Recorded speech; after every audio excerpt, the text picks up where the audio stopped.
Hey guys, tonight we're slipping softly back in time, back to a world without the bright, insistent beep of your alarm clock.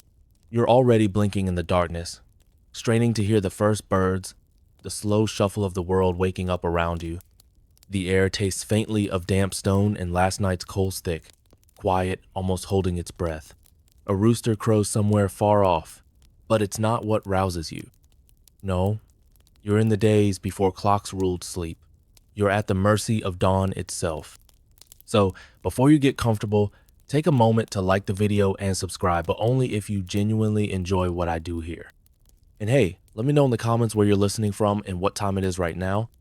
Now, dim the lights, maybe turn on a fan for that soft background hum, and let's ease into tonight's journey together. You stretch, you rub your eyes, and you feel the weight of another dawn. It's a rhythm as old as breath. The sun pulling itself up over the horizon, your bones knowing it's time to move, no matter how warm your bed of straw might be. The cold seeps into your fingers as you push open a creaky wooden shutter. Outside, the sky is an aching gray, not quite sunrise, not quite night. You hear a cow lowing somewhere in the distant chatter of birds rustling in the thatch. Historians still argue whether this natural reliance on dawn's arrival was as restful as we might imagine, or if it was an eternal burden. After all, if you're up with the sun, you're working from the sun's first stretch to its last sigh. But for you, right now, there's a gentle peace to it. No buzzing, no siren screeching from your phone, just a soft invitation of light. Your body has learned to feel it. In a time when time itself was mostly measured in heartbeats and hearth embers, there was something beautifully predictable about the sun's slow climb. Even in winter, when it woke later and dragged its golden toes across the cold fields, you knew that its rise meant your day began.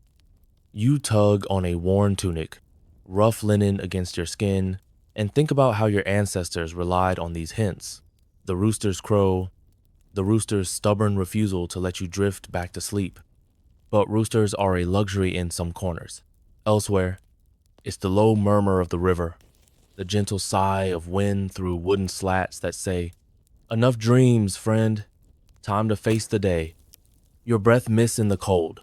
You step outside, boots crunching frost-slick dirt, and let your senses drink it in.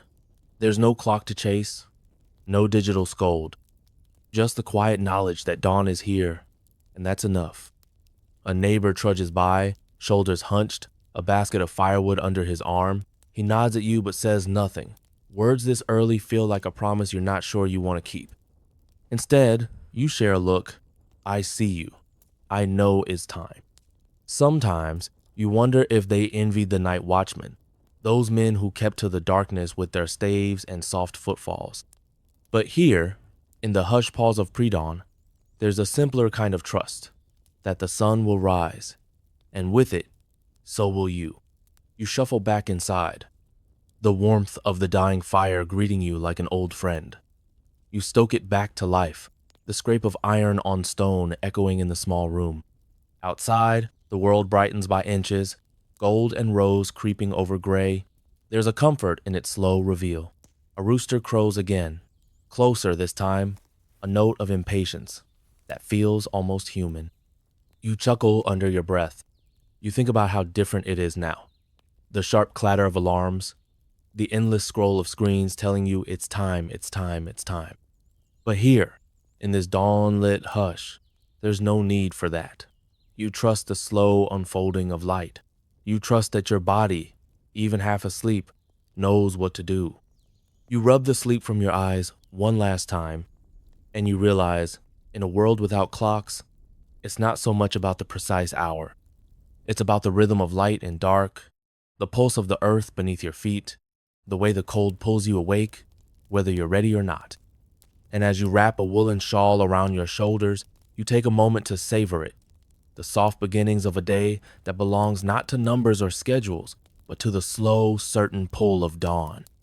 The soft clanging of bells threads through the morning air as you step farther from your small doorway. It's not just the sun that tells you it's time to rise. There's a rhythm in these bells that's older than the hedges you brush past, older even than the weathered church they hang from. They toll with a steady voice, calling not just you, but everyone within earshot to stir and begin. These are the church bells, the heartbeat of every village and town. In this world before alarm clocks, they're as reliable as breath. They ring out in the stillness, slicing through misty meadows and sleeping alleys. Some say they're like the voice of God, a reminder that life moves forward, even when your bones ache and the air still tastes of midnight. You pass a monk on the road, his robes dark against the morning light. He moves slowly, beads clicking in his hand, and doesn't glance up as you walk by. The bells seem to belong to him, though. They belong to the hours he's promised to mark. Inside the church, the candles flicker softly, their scent of beeswax and quiet faith curling up into the cold rafters. The monks here live by the bells, waking in the darkness for matins, drifting back to sleep for a few hours before Lauds calls them up again.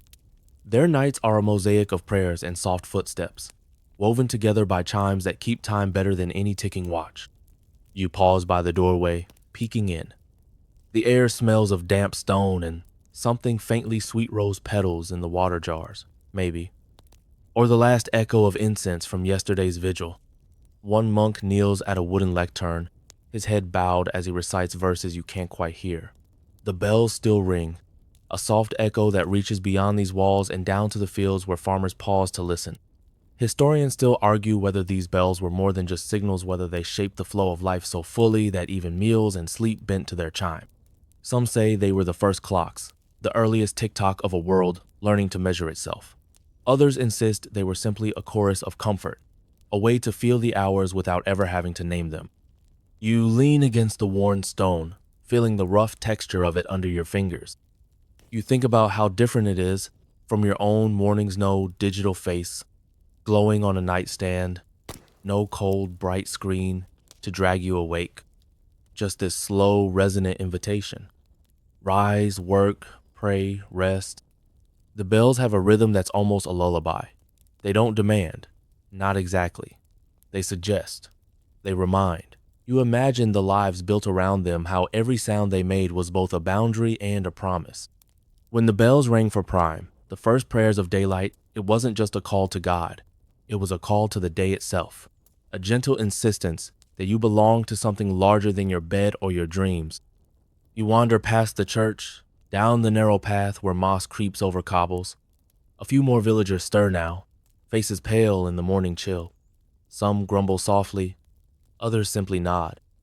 The bells fade behind you, but you still feel their echo in your chest. In the distance, the manor house stands like a watchful eye, its chimneys already sending up thin trails of smoke. Even there, beyond the reach of prayer, the bells have meaning. They mark the start of labor in the kitchens, the turning of the spit in the great hearth, the washing of floors and the slicing of bread. Everyone listens, whether they believe or not. Everyone moves, because the bells say it's time. You pause to breathe in the morning fully, to let the last of the bell's song settle into the hush that follows. It's strange, you think, how something as simple as a ringing voice of metal can shape the shape of your day. But that's the magic of it too. No clock can replace this hush, this wait, this gentle push toward whatever comes next. You lift your head, shoulders settling as you walk on, the memory of those bells carrying you forward into the waking world. You wander away from the church, the last bell's echo still clinging to your thoughts like a stray note in a song. The morning is shifting now, mist giving way to a damp brightness that glints off puddles and cobblestones. You find yourself drawn to the town square, where another form of timekeeping waits in the shadow zone that drips and whispers instead of tolls. In a small alcove, half hidden behind a weathered wooden door, sits an ancient water clock. You lean close, feeling the chill of the stone, and watch the water trickle down a narrow channel, each drop a silent step in the slow march of morning. No loud clangs or bells here, just a soft, steady drip that speaks to those who know how to listen. Water clocks have been around for thousands of years. Historians still argue whether the Egyptians were the first to craft these gentle measures of time, or if it was the Greeks who perfected them, turning water into an hourglass that never needed to be flipped. Either way, this humble contraption has found its way here, to this quiet corner of the manor's courtyard. You watch the flow of water, entranced by its quiet certainty. It seems to move at its own pace, untouched by the rush of servants hurrying to start the day. Each drop gathers, then falls, landing in the hollow bowl below with a sound that's almost a sigh. You imagine how many times this same sound has echoed in the cold dawn, how many mornings it's counted out in silence. The monk from earlier steps beside you, his face lit by the same curious glow. They say, he murmurs, that water keeps better time than a man's heartbeat. You nod. In this moment, it feels true. The water doesn't rush, it doesn't pause, it simply moves forward, patient and sure. Mad Joan appears in the distance, her skirts dark against the stone path as she hauls a sack of grain across her shoulder. She doesn't stop to look at the clock, but you can almost see how its rhythm matches her steps. Drip, drip, breath, breath. In the kitchen, she'll be watching the pots boil and the bread rise, but even then, time will flow with the water's steady hand. You remember reading about water clocks once, how the ancient Persians used them to time speeches in the court show. The water's slow escape set the pace for poetry and debate. Here, though, there's no speech to give, no audience to impress, just the quiet unfolding of another morning, one drop at a time. The water clock is playing compared to the gilded edges of the church bells, but there's a kind of reverence in its simplicity. A small brass weight balances the basin, tilting it just so that when the bowl fills, it spills and starts again. A gentle reset, a tiny promise of renewal. You wonder if anyone else notices it. The servants scurry past, eyes fixed on the baskets in their arms. The baker's boy juggles a tray of loaves, head down, lips moving with a half-forgotten prayer. Maybe they've all grown used to the water's voice, to the way it marks time, not in hours, but in drops. You brush your fingers against the basin, feeling the cool damp of the stone. The water's rhythm is steady, like the breathing of a sleeping giant. You take a moment, letting it soothe you, letting it remind you that there's no rush, no alarms here, no urgency, but the quiet certainty of the water's path. You step back, giving the clock its space. You know that it will keep moving whether you watch or not, a silent testament to the patience of those who lived before the clamor of ticking hands and bright screens. As you leave, the monk's voice follows you like a final benediction. Time's a river, they say. Best to let it flow. And with that, you walk back into the brightening day, the memory of water's hush lingering in your ears like a promise of peace. The morning light glows a little stronger now, painting the walls in gold and gray as you follow the winding path back to the kitchen. The smell of fresh bread and damp earth mingle in the air, and for a moment you almost forget the world outside these stone walls. But here, in the hush of a kitchen waking to life, another kind of clock flickers in the corner of your eye. The candle clock. A simple stick of wax, marked by careful hands, each notch a promise of passing time. You watch as Joan lights it with a practiced flick, the small flame sputtering before settling into a warm, steady glow. She doesn't glance your way, just grunts as she moves to stir a pot hanging over the fire. In this world before alarm clocks, the candle clock was a quiet sentinel. Its soft flicker measured hours not with numbers, but with the slow melt of wax and the bright glow that chased away the dark. It's a kind of magic. You think how something so simple could keep time in a world where sunrise and sunset were the only real markers? You crouch by the table, watching the wax pull and slip, the flame dancing in the drafts that whisper through the cracks in the stone walls. The air smells of herbs and faint sweetness, like something waiting to be remembered. You wonder how many cooks and maids have sat just like this, measuring their days in the quiet, golden drip of a candle. Historians still argue whether the candle clock was truly reliable, or if it was more a gentle suggestion and invitation to keep moving, to trust the slow unraveling of light. Some say it was a luxury only the wealthier homes could afford, a way to bring precision to kitchens and workshops that otherwise danced to the whims of daylight. Joan doesn't seem to care about the arguments. She wipes her hands on her apron and glances at the candle. Enough time to bake the tarts, she mutters. That's all she needs to know. For her, the candle's soft glow is enough to tell her when to knead the dough, when to check the crust, when to breathe out and let the day settle into itself. You remember the stories of candle clocks in the workshops of scribes, where each hour was marked not by the scratch of a quill, but by the inching melt of wax. You can almost hear it, the quiet sigh of ink on parchment, the soft hiss of flame as it guides the hand of a monk bent over his work.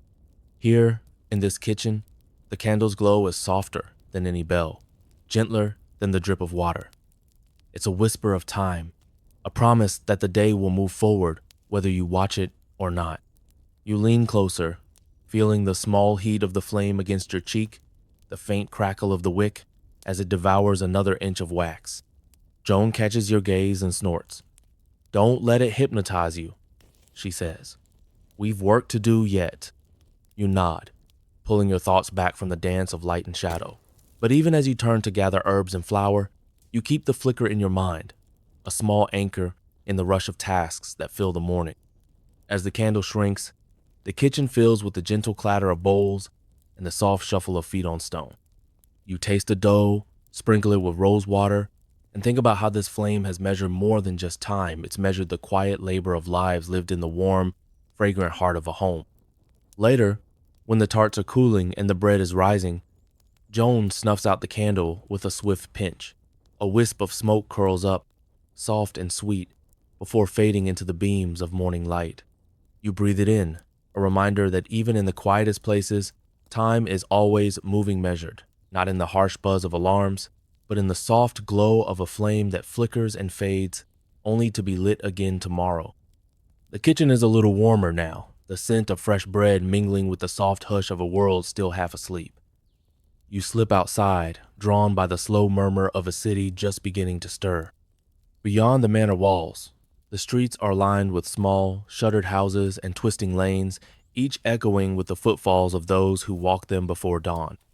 You pause on the threshold, ears straining, and there it eyes a voice cutting through the darkness, soft and steady as a lullaby. The watchman. He walks the streets at night, staff in hand, calling out the hours in a sing-song chant that drifts down the alleys like a dream.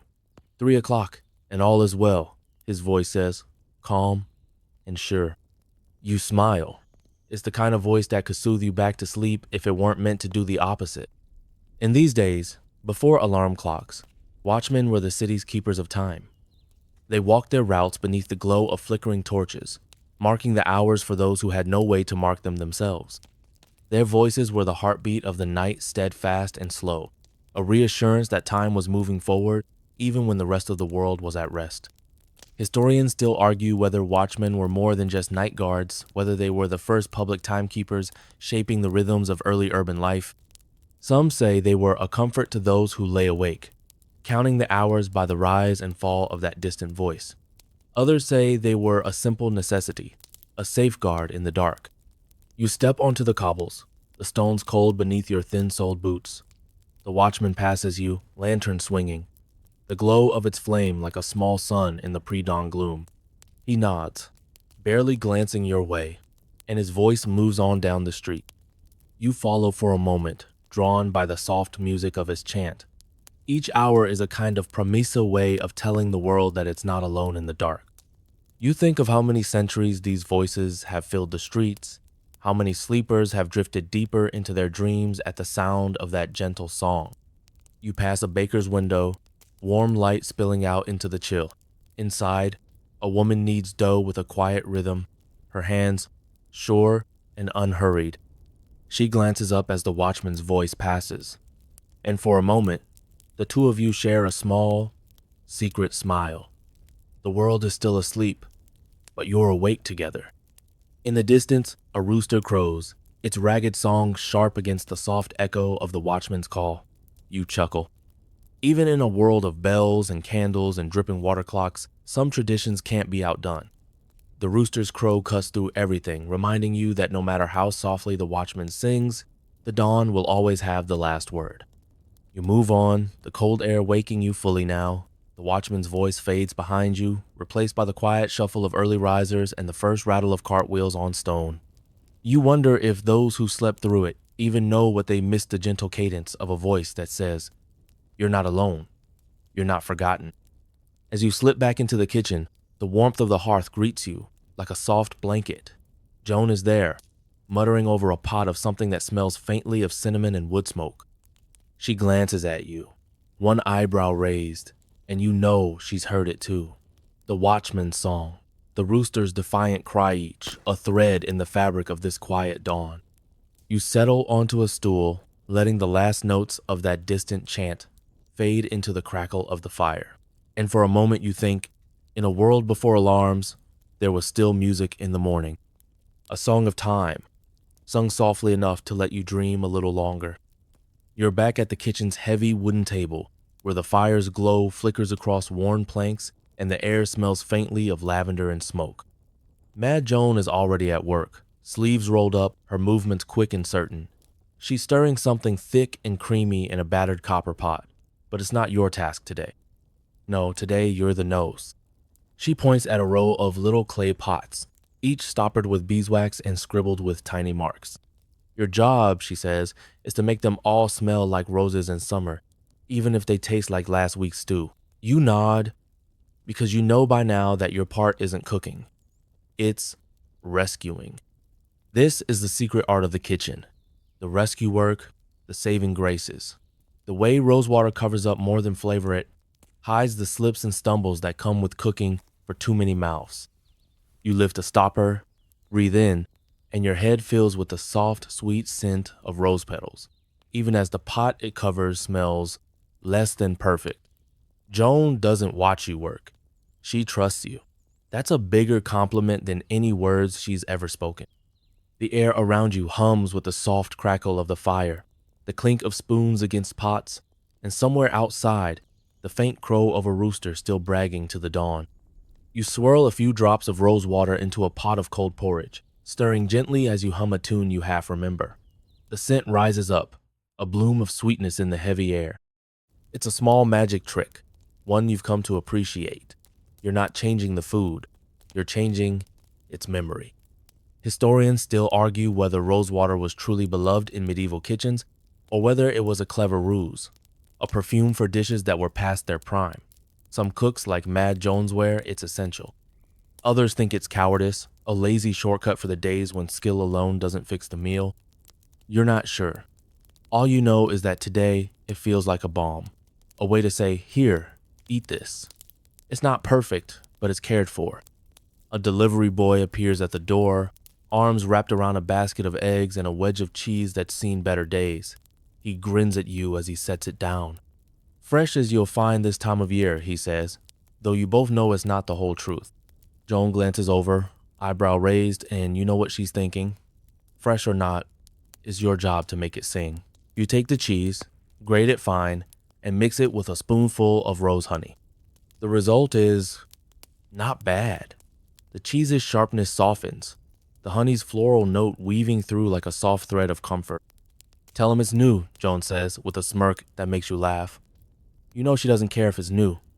She cares if it's good, or at least good enough to serve. You're learning that's what the kitchen is, most days. Not perfection, but persistence. Fixing what's broken, softening what's harsh, coaxing something lovely out of what's left behind. As the kitchen fills with the quiet busyness of the morning, you notice how the rosewater doesn't demand attention. It doesn't shout. It just lifts. A soft echo of sweetness, a promise that even the oldest bread can taste like a gift when it's touched by a bloom. Later, as the last pots are scrubbed and stacked, you lean back against the cool stone wall.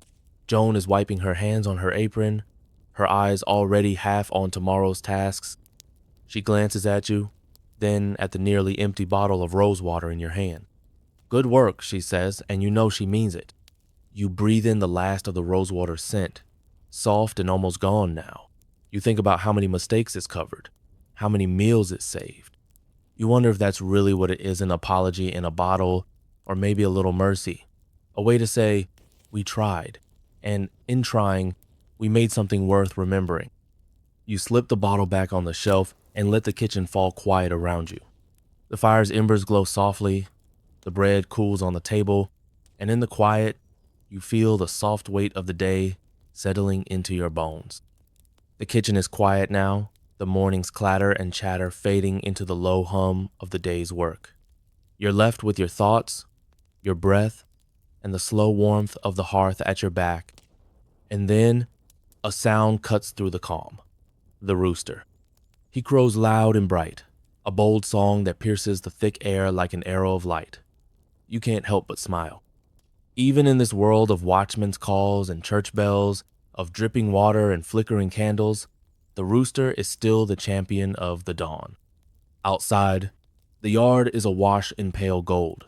Chickens scratch at the dirt, their feathers fluffed against the lingering chill. The rooster struts among them, proud as a knight, his comb bright and his eyes sharp. You watch him for a moment, marveling at how something so small can command so much attention. Historians still argue whether roosters were truly the village alarm clocks or simply the loudest thing in the yard. Some say their crowing was as reliable as the sun itself, an unerring call that dragged even the sleepiest heads from straw pillows. Others think it was just noisy an accident of nature that people learned to live with. You know it's more than noise, though. You hear the rooster and you feel the world waking up. He doesn't care if the bread is kneaded yet or if Joan's tarts are cooling on the sill. He crows because he must, because it's morning and he has a song to sing. You slip outside, the cold biting at your cheeks, and stand by the low fence. The rooster pauses in his strut to eye you, head cocked as if weighing your worth. You offer a small bow, half in jest.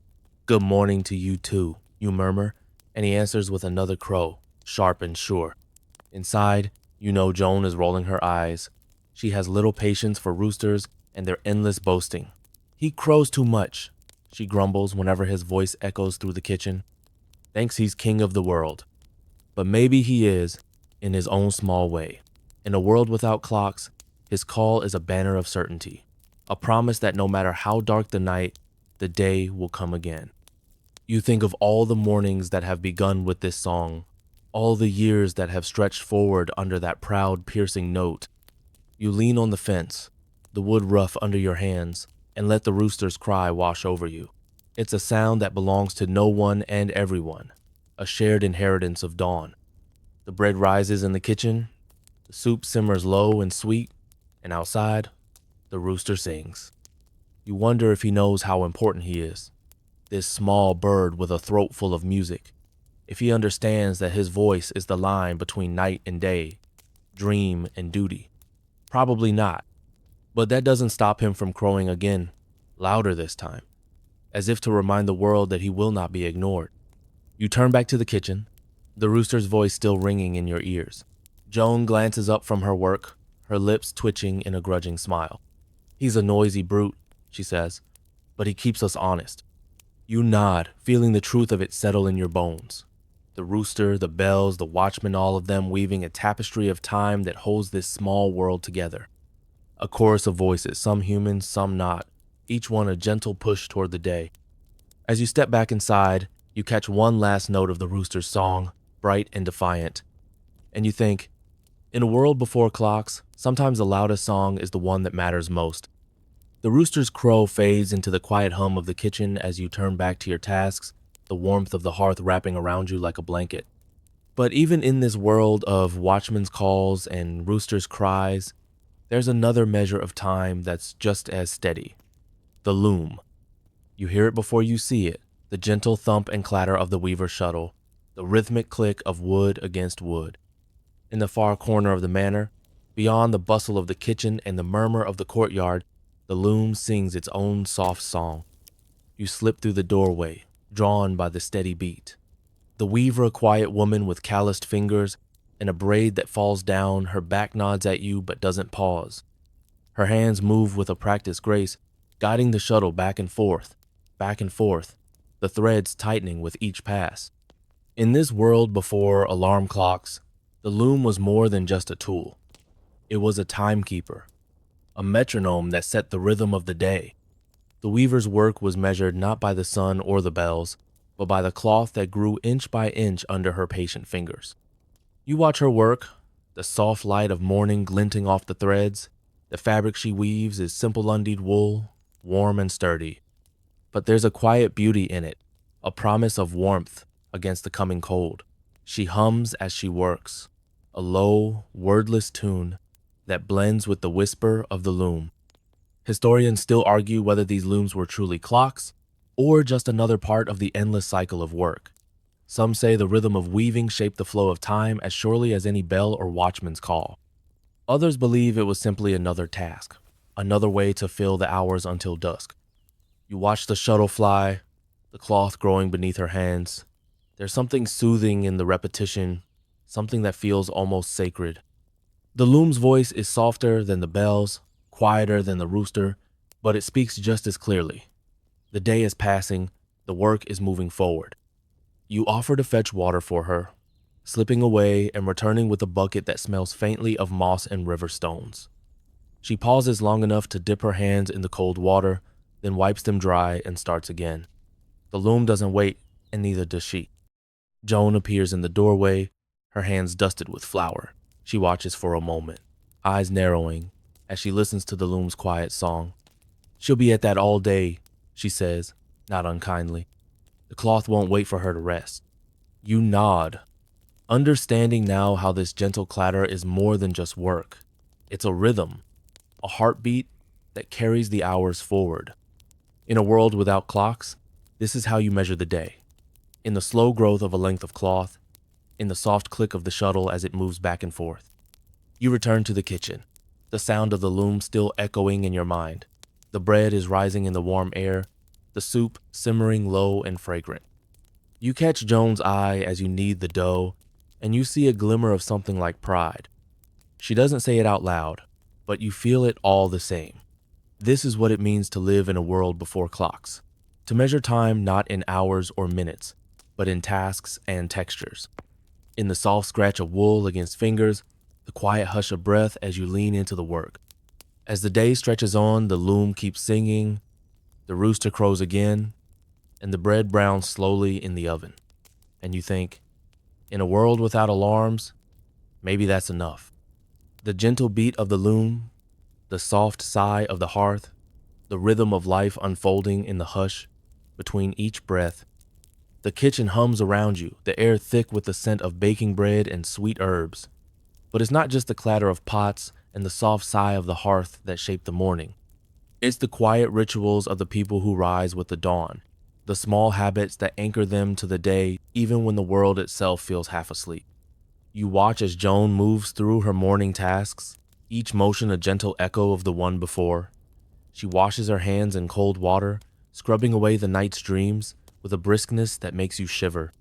She breathes deep, the cold air catching in her chest, then lets it out in a slow, steady sigh. Best to start clean, she mutters, though whether she means the dough or herself, you're never quite sure. These are the rituals of early risers, the small acts that shape the space between sleep and waking. A cold splash of water on the face, a whispered prayer in the quiet before the roosters crow, a moment of stillness before the first step of the day. You follow her lead, dipping your own hands into the bucket of cold water, feeling the shock of it bite at your skin. It wakes you more surely than any bell. The water smells faintly of iron and earth, a reminder that everything in this world begins with the land beneath your feet. Historians still argue whether these morning rituals were born of necessity or comfort, whether they were about hygiene or habit, faith or practicality. Some say they were a way to shake off sleep, to ready the body for the work ahead. Others believe they were a kind of prayer, a promise to greet the day with clean hands and a steady heart. You're not sure it matters. You watch as Joan wraps her hair in a kerchief, the fabric worn soft with years of early mornings. She moves with a kind of calm, her breath even, her steps sure. It's a quiet defiance, you think, a way of saying that even in a world without clocks, she won't be rushed. Outside, the sky brightens by slow degrees, the sun pulling itself up over the fields. You can almost feel it in your bones, the slow unfurling of warmth that seeps into the cold corners of the kitchen. The bread dough rises in its bowl, the yeasty scent of it mingling with the faint sweetness of rose water still clinging to the air. You take a moment to yourself, a quiet pause before the work begins in earnest. You close your eyes and let the soft hum of the hearth fill your ears, the faint crackle of the fire, a steady heartbeat in the stillness.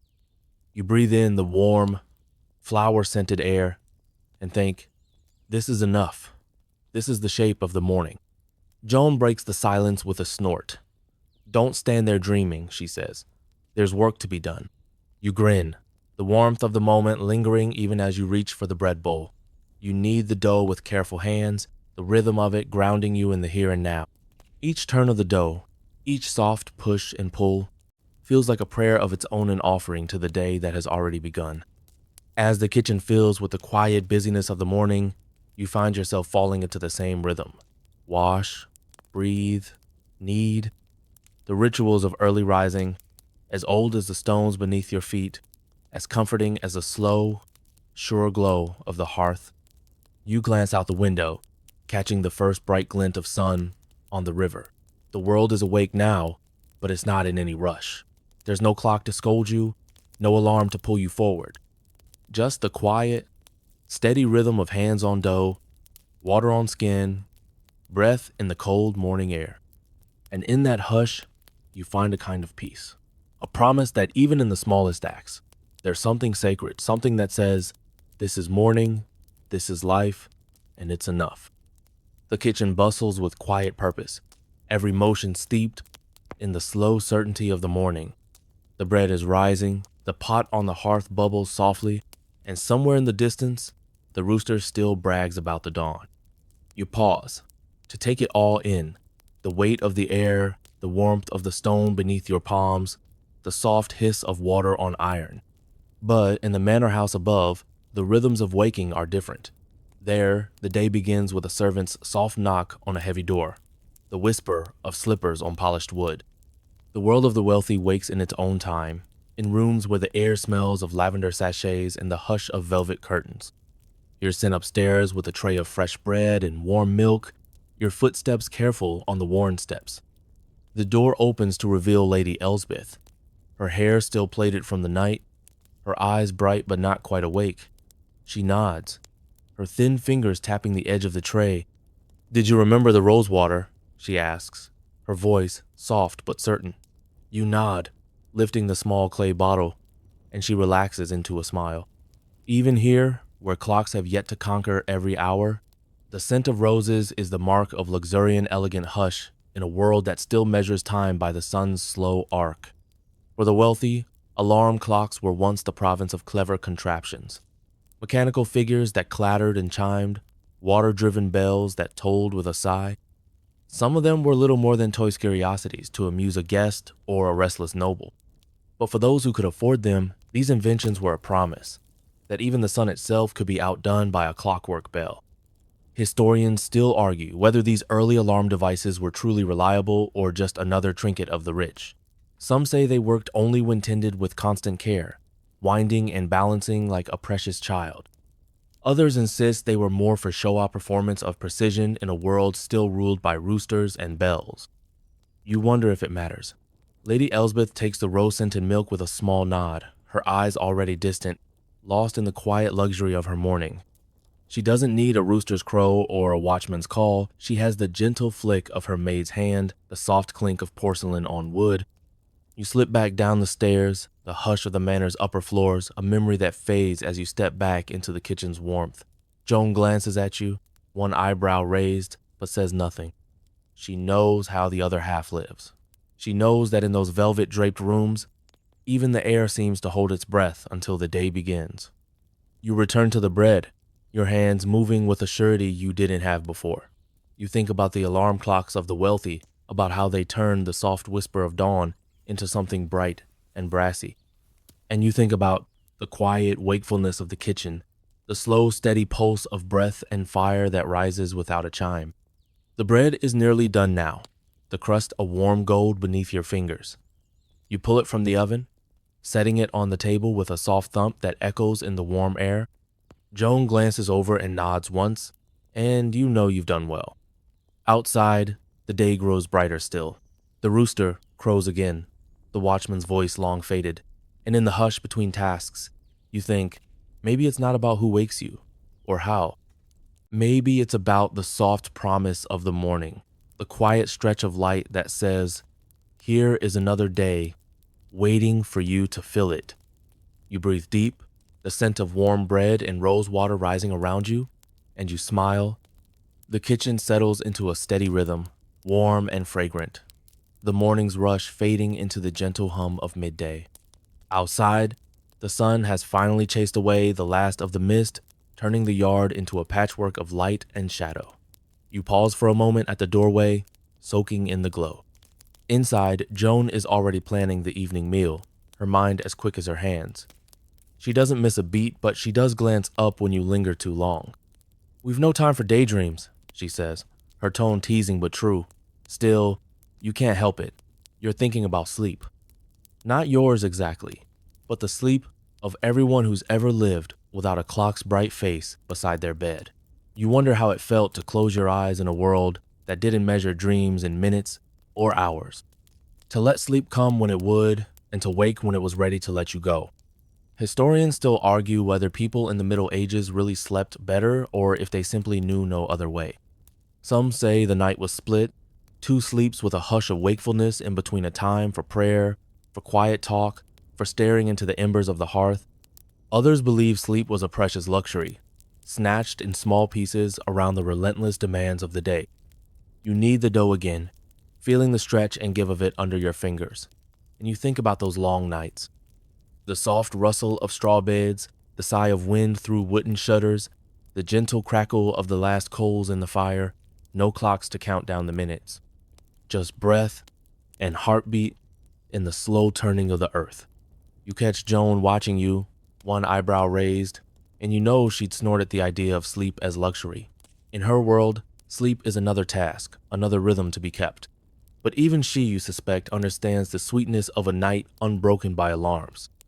You remember the stories of peasants who rose with the sun and slept when the stars were high, their lives measured in work and rest, like the soft beat of a loom. You think of the manor's quiet halls, where even the wealthy slipped away into dreams without the bright clang of a mechanical bell. You wonder, as you shape the loaves and dust them with flour, whether they envied our alarms or pitied them, whether they would have traded the slow hush of night for the bright certainty of a clock's call, or if they would have smiled, knowing there's a kind of freedom in waking when your body says it's time. Joan sighs and wipes her hands on her apron. "Enough wool gathering," she says, though her voice is kind. "The bread won't bake itself." You smile and set to work again, the soft hush of the kitchen wrapping around you like a blanket. As you move, you think about how different the world is now, how we chase sleep in the quiet hours before dawn, our eyes on screens that glow too bright, our dreams measured in notifications and ticking minutes. You wonder if we've lost something in the Russian small, precious peace of that slow, gentle night. You turn the bread into the oven and breathe deep, the warm scent of yeast and rose water filling the air. Outside, the world keeps moving, the sun climbing high and the shadows shifting slow. And in the quiet hush of the kitchen, you find a small echo of that ancient sleepless soft promise that even in a world of clocks, there are still moments when time is yours alone. The day is beginning its long, slow exhale, the warmth of the kitchen giving way to the cool hush of evening. Outside, the light grows softer, slipping through the cracks in the shutters and painting the walls in gentle gold. You move through the kitchen in a quiet rhythm, your hands sure and steady as you set the last loaves to cool. There's no bell to mark this moment, no bright chime to say, "It's done," but you feel it in your bones, the slow settling of the day around you. Joan moves through the kitchen too, her steps measured and deliberate, her eyes bright, even in the growing dusk. She glances at the nearly empty bottle of rose water on the shelf and snorts. "That's all for now," she says, her voice soft. "We'll save the rest for tomorrow." You nod, your fingers brushing the clay bottle with something like reverence. In this world, without alarms, without clocks, the rose water has become its own small measure of time ascent that marks the passing of days as surely as any watchman's cry or rooster's crow. Joan settles on a stool by the hearth, the flicker of the fire painting her face in warm light. "You've done well today," she says, and you know she means it. There's no ceremony here, no bright trumpets or flourishes of praise, just the quiet certainty of a job well done, a day well lived. You lean against a wall, the cool stone grounding you in the hush of the evening. Outside, The last light of the sun slips away, the sky darkening to a deep, soft blue. You think of all the ways time has moved through this kitchen today, of the water clock's slow drip, the candle's gentle flicker, the rooster's bright bragging cry. Historians still argue whether these ancient ways of keeping time were more precise or just more patient, whether they marked the hours with accuracy or with care. But you think there's a kind of beauty in their quiet certainty, kind of grace in the way they measured, not just minutes, but moments. You watch Joan as she ties her hair back, her hands moving with the same steady surety that has guided every hour of this day. She glances at you and smiles, a small, tired smile that holds all the warmth of the hearth. Time's a river, she says, echoing the monk's words from the morning. Let it flow and do what you can to keep afloat. You nod, the quiet wisdom of it settling around you like the hush of the dusk. In the end, you think, that's all any of us can do. Breathe deep, move gently, and let the slow sweep of time carry us forward. The kitchen grows quieter still, the last of the bread cooling on the table, the fire sinking low into a bed of glowing embers. You gather the last of the dishes, your fingers brushing the warm clay as you stack them carefully on the shelf. And in that quiet moment, you think of all the mornings and nights to come, all the days that will be measured not by clocks, but by the soft hush of breath and the slow rise of the sun. You close your eyes and breathe in the scent of the kitchen, one last time yeast and flour, smoke and rose water, the quiet perfume of a day well spent. You think of the stories whispered in the dark, the prayers murmured in the hush between dreams, the soft weight of sleep in a world that measures time by the turn of the earth. And as the last light fades from the sky, you know, this is enough. This slow, gentle unfolding of the day, this quiet echo of lives lived in the hush of dawn and dusk. Word count, 179. Wind down, 300 words. And now, the fire is low. The kitchen hums only with breath and embers, and the clatter of the day has faded into the corners of stone and sleep. You are still here, wrapped in warmth, with the scent of bread and rosewater lingering gently at the edge of your senses faint now, like a dream you've nearly forgotten but still feel in your chest. The pots have been stacked, the floor swept, the last crumbs of bread tucked away for morning. Joan has stopped muttering, and even the dog snores with a rhythm that sounds like a lullaby from the old country. Outside, the wind stirs the shutters. Inside, there's nothing left to do but rest. You breathe in slowly. You remember the morning's light, the rooster's bright crow, the gentle drip of the water clock. You remember the warmth of the hearth and the hush of the kitchen at dusk. You let it all settle around you, a soft blanket of memory and breath. You let your eyes close. Maybe tomorrow the bread will rise a little faster. Maybe the rooster will crow a little later. Maybe you'll measure the hours in a new way by the slow flicker of a candle, or the gentle hush of a sleeping world. But not now. Now, you drift, and as the darkness thickens around you, you realize something beautifully simple. The world is still hard, still muddy and loud and unfair. But tonight, it tastes like roses. End of script. Sweet dreams.